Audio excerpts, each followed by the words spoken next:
بسم اللہ الرحمن الرحیم۔ السلام علیکم ورحمۃ اللہ وبرکاتہ۔ JPSC اردو کلاس میں آپ کا استقبال ہے۔ آج ہم لوگ منٹو کی مختصر سوانح اور ادبی خدمات پر بات کریں گے۔ منٹو کا پورا نام سعادت حسن منٹو تھا۔ وہ 11 مئی 1912 عیسوی کو لدھیانہ کے سمرالہ گاؤں میں پیدا ہوئے۔ ان کا تعلق کشمیر کی ذات منٹو سے تھا۔ آباء و اجداد 18ویں صدی کے آخر میں کشمیر سے ہجرت کر کے پنجاب آئے تھے اور لاہور میں بس گئے تھے۔ ان کے والد کا نام غلام حسن تھا۔ منٹو اسکول، کالج اور اپنے محلے میں ٹامی کے نام سے مشہور تھے، کیونکہ انہیں اپنے انگریزی دانی پر بہت عبور حاصل تھا اور وہ اس ذوم میں تھے کہ انہیں انگریزی بہت آتی ہے۔ ابتدائی تعلیم امرتسر میں پائی اور اعلیٰ تعلیم کی غرض سے علی گڑھ پہنچے۔ 2 دفعہ FA میں فیل ہوئے، دونوں دفعہ ناکامی کا سبب اردو ہی بنی۔ بعد میں 3rd ڈویژن سے پاس ہوئے۔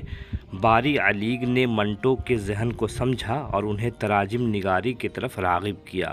منٹو اپنے نام کے ساتھ کامریڈ بھی لکھا کرتے تھے۔ دہلی میں آل انڈیا ریڈیو سے وابستہ رہے۔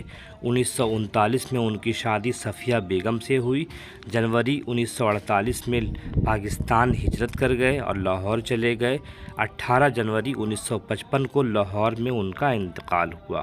بہت کم مختصر زندگی پائی، لیکن اسی میں انہوں نے کئی اہم کارنامے انجام دیے ہیں۔ منٹو کی ادبی زندگی کا آغاز 1934 میں ہوا۔ ان کا پہلا افسانہ امرتسر سے نکلنے والے رسالے خلق کے اگست 1934 کے شمارے میں تماشا کے عنوان سے شائع ہوا۔